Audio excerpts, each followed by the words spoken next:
Kitchen मराठीमध्ये आपलं पुन्हा एकदा खूप खूप स्वागत आहे। आज मी आपल्यासाठी घेऊन आले गावाकडची केळफुलाची भाजी। चला तर मग आपण त्याचं साहित्य पाहूया।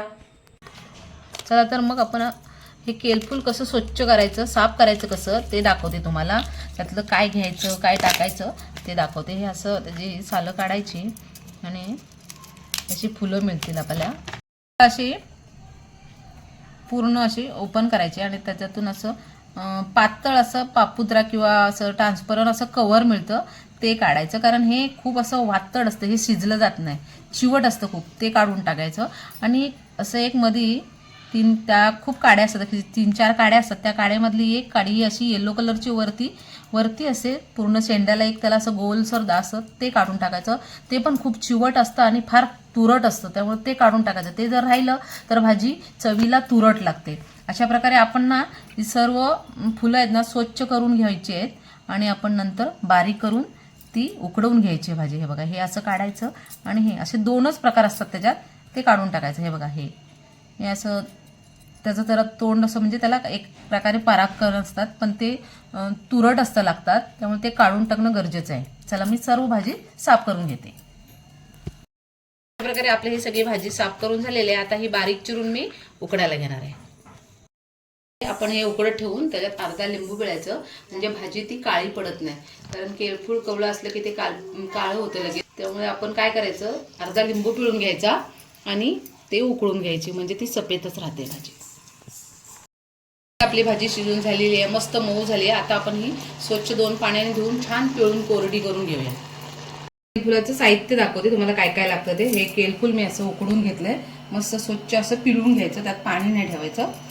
2 मोठे कांदे, कांदा खोबऱ्याची चटणी, तुमच्याकडे प्लेन मिरची पावडर असेल तरी चालेल, जिरं, 4-5 लसणाच्या पाकळ्या त्या अशा ठेचून घ्यायच्या, हळद, मोहरी आणि ओलं खोबरं।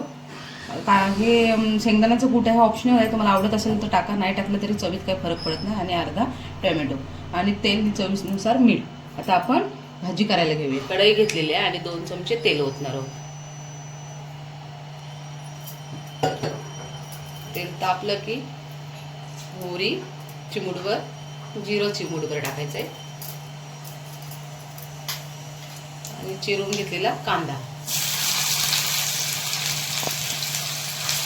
कांदा जरा जास्त लागतो, कारण केळफूल आहे ना उकडवून फार कमी होतो। लसणाच्या पाकळ्या छान ब्राऊन होईपर्यंत हे परतून घ्यायचं, मग बाकीचं साहित्य टाकायचं। कांद्याचा हलकासा कलर बदलला, आपण आता त्यात टोमॅटो टाकून घेऊया, छान असं परतून घेऊया। कांदा आणि टोमॅटो व्यवस्थित छान भाजलं की भाजी व्हायला वेळ लागत नाही, कारण आपली भाजी आपण उकळून घेतलेली आहे। तर ते मसाले नीट प्रॉपर व्यवस्थित भाजून घेतले की भाजीला चव छान येते। आता आपण याच्यात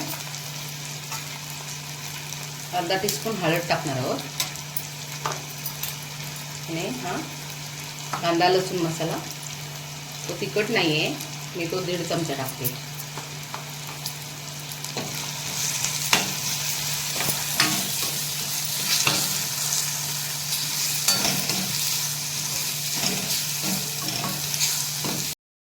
आता आपला कांदा टोमॅटो मसाला छान एकजीव झालाय। आता आपण ह्याच्यात उकडलेले हे केळफूल टाकूया, मस्त असं परतून घेऊया। भाजी आता आपली एकदम तयार झालेली आहे।